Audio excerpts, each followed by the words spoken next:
everyone. So first of all, my name is Jessie Garcia, and I am a Wisconsinite through and through.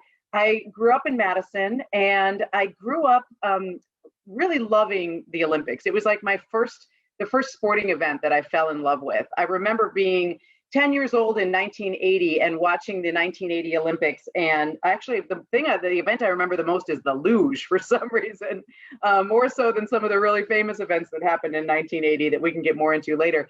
But I just loved the camaraderie. I loved how it was global. I loved all the different countries involved.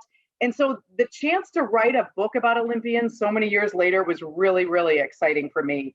So I just want to tell you a bit more about how this book came to be. And if you're just logging in now, I'll show you again. This is the book, Going for Wisconsin Gold, Stories of Our State Olympians. So I had written a previous book for the Wisconsin Historical Society Press. It was about me covering the Green Bay Packers and being a sportscaster, being Wisconsin's first female sports anchor.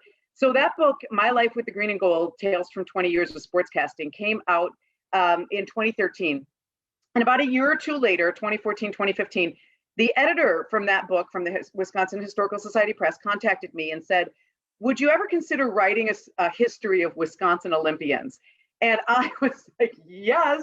I couldn't think of anything more fun than that, honestly, because nobody had ever done that. Nobody had ever compiled all of the Wisconsin Olympians into one book. There had been like some one-offs, individual books about some of the more famous Olympians, but nothing that had ever been compiled. And we have such a rich history that I was just so anxious to dive into it.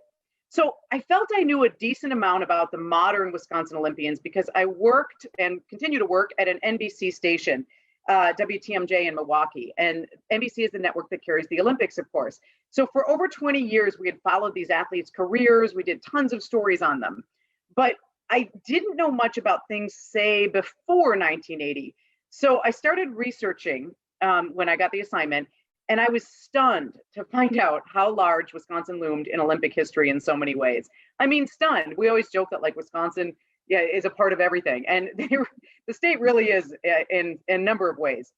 Now, I knew I needed an assistant to help with this massive project. I was so fortunate that a good friend of mine, who was also a genealogy, history, and data whiz, agreed to help me out. I don't know if she's on watching right now because I can't actually see all of you, but if she's there, shout out to Julianne Maggiore. There could not have been a better assistant. The two of us set out to find out all we could about the history of Wisconsin Olympians, starting with the very first modern Olympics in 1896. So what did we do? Well, we laid out a timeline, first of all, of every Olympics. And then we started researching Wisconsin Olympians to see where they fit in this timeline. I really wanted this book to be both for the reader. I wanted you to learn a ton about the Olympics themselves, and I also wanted you to learn a ton about Wisconsinites. So we tried to combine that all into one. And we also, it was very important to us that we cover different sports, different seasons, that we have a real balance in terms of what parts of the state people are from, what they're competing in, what their stories were. Believe me, not everybody in this book is a gold medalist or a medalist at all. We wanted to tell people's true stories. Some people had the worst race of their lives and they would explain that. Whatever it was, we wanted to explain all of that in this book. So I'm going to switch over to my presentation here, and I'm going to show you some of the things that we learned as we went through this book. All right, so hopefully everybody can see this. This is Going for Wisconsin Gold, Stories of Our State Olympians again. And let's learn a little bit about some of these state Olympians. So let's go into Wisconsin's very first Olympian. So I told you that the modern Olympics began in 1896. We didn't have any Wisconsinites in 1896, but we did in 1900, and those Olympics were held in Paris. And our very first Olympian was Milwaukee's Alvin Krensline. And Alvin Krensline, as you'll see in the book, if you read the book, really has a very interesting story. He was actually a part of one of, I would say it was actually the first controversy at the Olympics. I won't give all of that away, but I will say that he was a part of the first controversy. But aside from that, Alvin Krensline, I'm surprised that he's not more well known in history, to be quite honest, because he invented, modernized, perfected the modern hurdling technique of one lead leg going over a hurdle and the other leg trailing behind. So prior to that, I know it sounds comical, But in the late 1800s, runners would run up to a hurdle and they would stop and they would hop over it with both of their legs tucked up behind them. Nobody had figured out that if you put one leg forward and one trail leg behind you, you could stay in stride and you could go a lot faster. That is until Alvin Krensline from Milwaukee came along. And he went to the old East Side High School here in Milwaukee, grew up not that far from the lake. His older brother Hugo worked for the Pabst Brewery. So every time I go past the old Pabst Brewery, I think of the Krenslines. I actually went later, I mean, just as I was researching this book, I went to the Milwaukee County Historical Society and looked up in the old census records where they lived. And then I was with his granddaughter, Alvin Krensline's granddaughter came to visit, and I was taking her around. And we went to the exact spot where his house would have been. We put it in the GPS. Well, unfortunately, it's right where the Marquette interchange is. So it was paved over, when they made the new roads.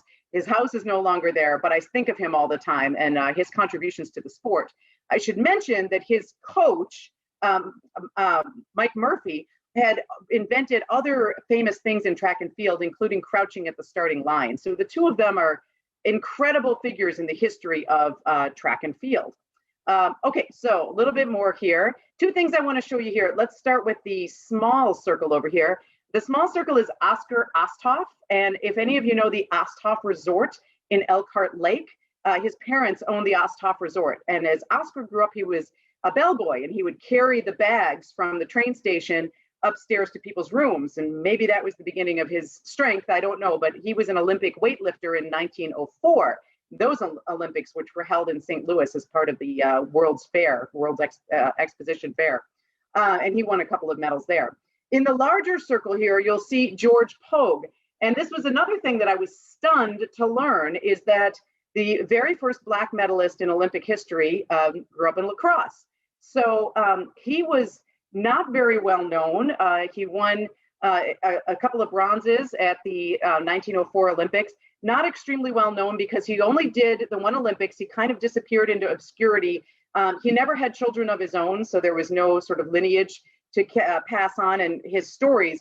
And actually, almost 100 years later, or actually more than 100 years later, historians from lacrosse started studying his story. And they just, I don't know, maybe 4 years ago, made a park in his honor, George Pogue Park in La Crosse. So if you're ever in La Crosse, you can check that out. He also has a very interesting story detailed in the book about his upbringing. And unfortunately, his father and a couple of his siblings died of some of the diseases at the time. He had a tough childhood, but went on to some real greatness. So I mentioned how we laid out the timeline for the Olympics. And one of the key Olympics that my assistant and I really wanted to see if there were any Wisconsinites related to was the 1936 Olympics. And they're known as the Hitler Olympics or the Nazi Olympics. So the Nazi Party had risen to power, and the Olympics were held in Berlin. And Adolf Hitler wanted to show an Aryan dominance. But some of you may know Jesse Owens is one of the people who kind of shattered that. But you may not know about Ralph Metcalfe. So Ralph Metcalfe was a runner at Marquette, great friends with Jesse Owens, and they ran some races against each other. They also ran some races with each other, including this one that I'm going to show you here, thanks to the power of YouTube. This is the 4x100, and you will see Owens is the first runner, and then he hands the baton off to Metcalfe, and then it goes to the other two on their relay team, and you will see how incredibly powerful Team USA was at this. Now, this little clip is in German, and just watch a little bit of history unfold here. Vorbei am Italiener Mariani! 4x100 Meter Staffel, Männer. In die Entscheidung sind gekommen Argentinien, Deutschland, Holland, Amerika, Italien, Kanada. Oben der schnellste Mann der Welt, der erste in Amerikas Staffel, geht spielend in Führung. Vorbei am Italiener Mariani! Erster Wechsel. Metcalfe hat den Stab. Steigert vorbei an Hamburg, Kanada. Gibt im zweiten Wechsel an Draper. Und Draper fliegt davon. Schon ist er weit voraus. Eine gewaltige Kurvenfahrt vergrößert den Abstand. Dritter Wechsel. Letzter Wechsel mit Frankie Weikow. Er rast dem Sieg entgegen. Erster Amerika, die neue Weltrekordzeit.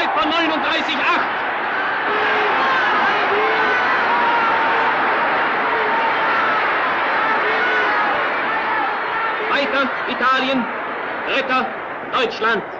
Der Holländer Ozendarp hat an dritter Stelle liegend den Stab verloren.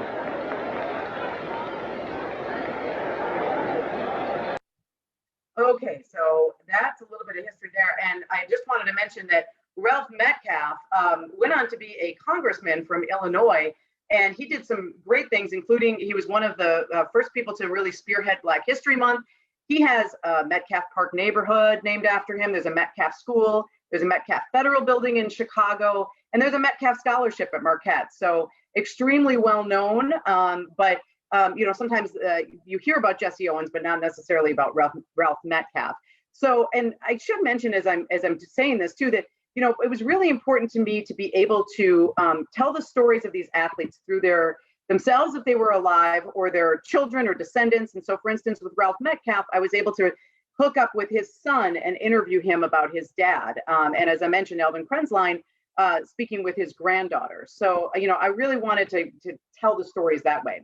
All right, let's skip ahead a little bit here to something that might be more familiar to people, which is Dan Jansen. So Dan Jansen's story is very well known and very well documented, but to summarize, I'm going to play you a 30-second Visa commercial here.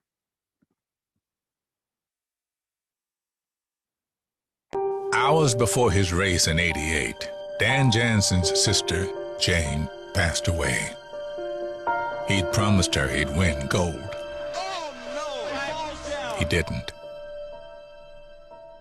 Until 6 years later. Then he skated a victory lap with his daughter, Jane. Visa, the only card accepted at the Olympic Games. More people go with Visa. So first of all, I absolutely love that commercial. It gets me teared up every single time. And I've seen it so many times. But Dan Jansen's story, this is an example of an athlete who's very well known, but I wanted to dig much deeper into his story. So I contacted Dan. I asked him if I could interview him for the book, and he was like, yeah, sure, but I won't be back in Milwaukee until Thanksgiving. So I remember I had to wait several months until Thanksgiving. He met me over at the Pettit Center, and we sat in this conference room that overlooks the ice. And I interviewed him. It had to be 2.5, 3 hours, just going into great detail about his story. I wanted to know so much more about his thoughts and his feelings and his emotions during all of this. I wanted to know more about his sister, Jane. I had heard so much about, you know, Jane, but I'd never heard just who she was. And so all of that is included in the book as well. And that the same thing kind of goes for Bonnie Blair, very well-known Olympian from, well, she's not from Wisconsin. She grew up in Illinois, but she did training and she lives in Wisconsin now. But very, very well-known. But I wanted to tell her story in a lot more depth. So I contacted Bonnie, could not have been nicer. She said, come on over. And I sat in her living room with her and interviewed her for many, many hours to write her story. So, and I feel like the athletes really opened up on a lot of just personal levels. One thing that was really important to me in this book is I wanted to kind of tell different sides. I wanted to tell the beginning of their story, how they got into the Olympics, or how they, you know, as a child, what got them hooked on this sport, etc. Then I wanted to tell the heart of the matter, the Olympics themselves, the story of the competition, hopefully like you hadn't heard it before. And then I wanted to tell the aftermath. I'm sort of fascinated by what happens with Olympians after the great spotlight goes off. So that was part of the story as well. So you'll get a lot of that, a lot of the mix of all three in this book. This is Garrett Weber Gale, who you see standing there. He's in front, and then Michael Phelps is in the back. And this was a very famous swimming race, 2008 in Beijing. And Garrett Weber Gale grew up in Wisconsin as well, right in a Milwaukee suburb. And the two of them, plus two others, teamed up for the 4x100 in a race that was won by less than a fingernail over France. And you can see their excitement there, right, when they realize that they've won gold. But the reason I wanted to put this slide in, too, is because when I talked about the competition itself, the heart of the competition, so I asked Garrett, when I sat with him and interviewed him, I asked him to really just go into every detail he could about that race and how they were able to come from behind and win this race. And he told me something that I had not seen or heard elsewhere at all. He told me from an athlete's perspective what happened in that race and the mistake that the French swimmer made that allowed them to catch up at the very last second to win this race. Again, I won't give this away, but if you watch this, if you read the book, you'll learn the little secret there. And then if you watch the YouTube video, it's so obvious, but I never would have known that if Garrett hadn't have told me about it. So those are the types of things that I wanted to dive into in terms of the actual competition itself. You know, as I mentioned, my assistant Julianne and I wanted to talk about all sorts of different sports. So this book is not all about, you know, speed skaters, even though we have a wonderful, rich history of speed skaters here in Wisconsin. It's not all about swimmers. I mean, it's about, we tried to hit as many different sports as we possibly could in these vignettes about these different athletes. So, you know, I mean, we have probably at this point, we're probably over 500 athletes in Olympic history that have a strong connection to Wisconsin. We obviously couldn't tell all of their stories, but we wanted to do a cross section so that people really got a good sense of it. And then, as I mentioned, I also wanted you to just learn some things about the Olympics. So, you know, why are there 5 rings? Why are the colors the way they are? When were the first medals? When was the first village? What was the political climate of the time at the time of these different Olympics? You know, all these sorts of different details that I wanted you to come away from this book feeling like you really learned something. So all of that was my goal in going for Wisconsin Gold, Stories of Our State Olympians. I'm gonna stop sharing the screen here, and I have just a couple other little nuggets to share with you, and then I'll open it up to any questions that might be out there. When the Historical Society Press editor contacted me about writing the book, I said, yes, absolutely, I want to write this book, but I want this to be a book for mature adult readers. In other words, not a children's primer, not a book that is like, you rah rah, you can be an Olympian in your own right if you work hard. There are wonderful books like that, but this book I wanted to tell some serious issues, talk about some serious issues. Because after covering the athletes for 20 years, I knew some of the things that they were going through. And some of that dealt with mental health, anxiety, depression, sexual abuse. I mean, athletes are human. And I think that's being played out even more so this year than ever before with Simone Biles and her talking more about mental health and things. And so I knew some of these stories already, and I wanted to be able to tell them in this book in a way that hopefully readers would appreciate and understand. So you're going to get like real life stuff in this book as well. Another little nugget, I'm a mother myself, 2 children, excuse me. And I wondered what it would be like to have your own child be an Olympian. I mean, I couldn't quite fathom that. What would it be like to see your child on the Olympic stage? So I asked Mary Antoine, who is Matt Antoine's mother, and Matt Antoine is a skeleton racer. I asked her to speak with me in detail, and her story is a vignette at the end as she like explains what it's like to see your child in the Olympics. And the other little thing I wanted to mention to you is that makes me proud about this book is that it was largely women who put this sports history book together. Myself, my assistant, the editor, Kate Thompson, most of the people on the Wisconsin Historical Society Press team. And that meant something to me that, you know, a group of women would be diving into the heart of sports history that has resonated for so long across this country.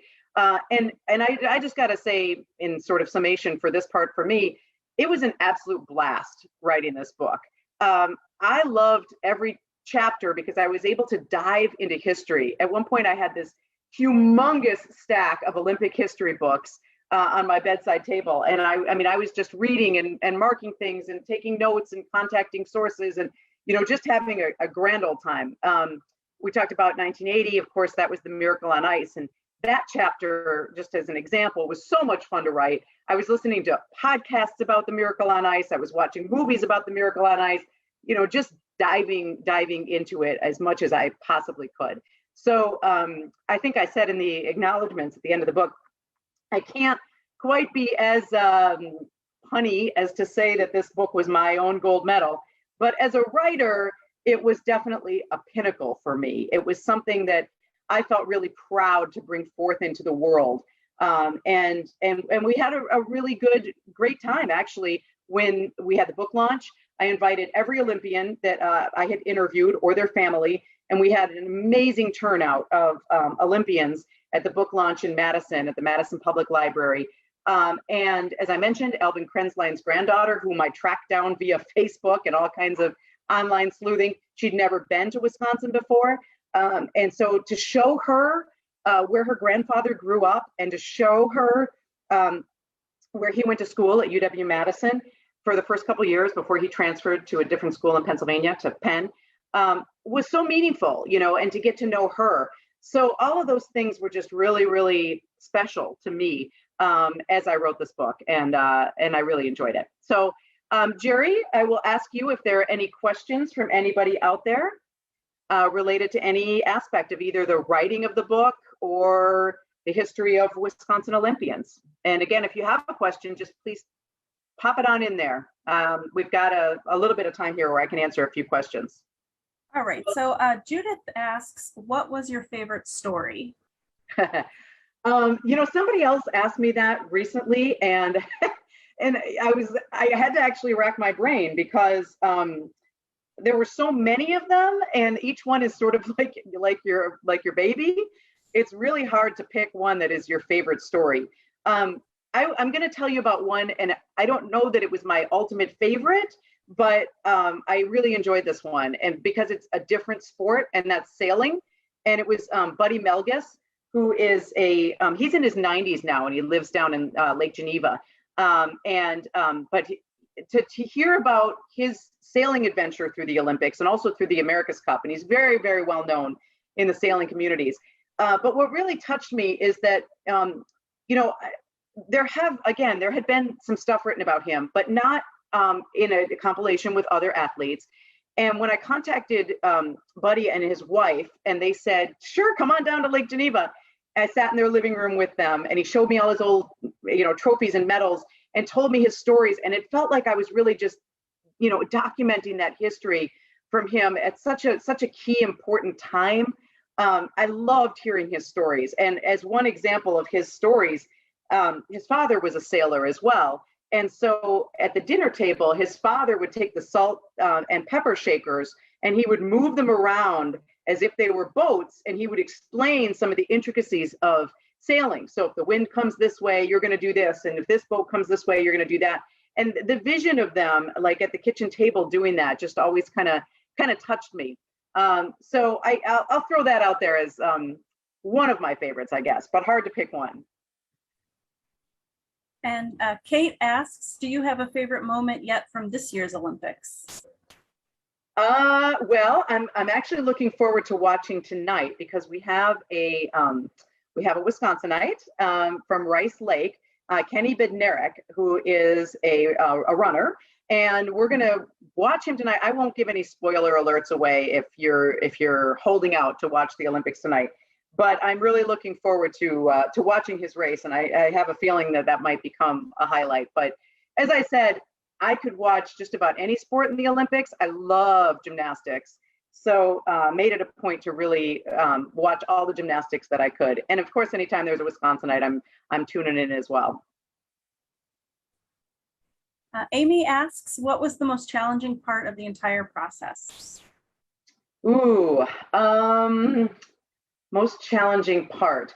Well, I do have to give my my assistant, as I've given her credit, I need to give her more credit, because she did so much of the hard legwork. So like, she took it upon herself to reach out to all these different universities across the state and cross-check all sorts of information.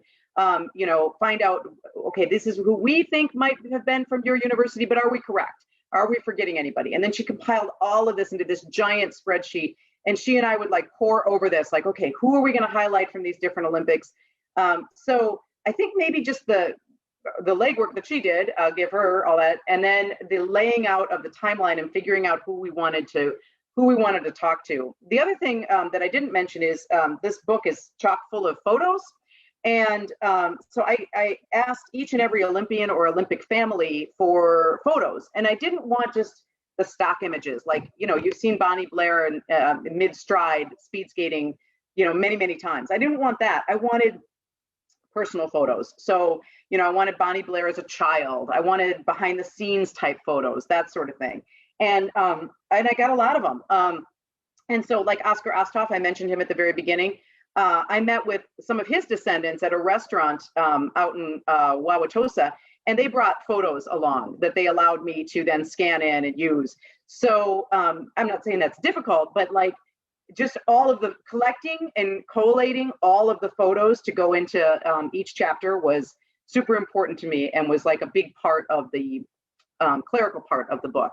But the writing itself was, it's not that it just like flows, because it doesn't. I mean, you have to think about each and every chapter. I remember taking a long walk thinking about Bonnie Blair's chapter and how I wanted to start it. And I probably had 2 or 3 different ways of starting that chapter until I settled on one. So, but the writing was just so much fun that like I literally could not wait to dive into it. I used to joke that, I was diving into it like Michael Phelps diving in to start a big race, diving into the pool. Well, I will just wrap by saying a couple of final things here. In case you're wondering about Olympians from this year, I do have a list right here of our current Olympians. I'm not going to read all of them because there are a lot of them, but we have Olympians in everything from the marathon to sailing to shooting, rugby, rowing, soccer, track and field, swimming, basketball, baseball, discus, equestrian, and volleyball. So, and that, that's quite a lot. And all of these people have a strong connection to Wisconsin. So I know this has been an odd Olympics with COVID and being pushed off a year. And I know we're all hopeful that things are going to get back to somewhat more normal as we go forward. So the next Olympics, which are just next year, are in Beijing. That'll be the Winter Games in 2022, and then we'll be back to Paris in 2024, which will be neat, especially considering the 1900 games and all the research that we did on those games and just how different it is compared to then. They were, in a park, having events without even a real track.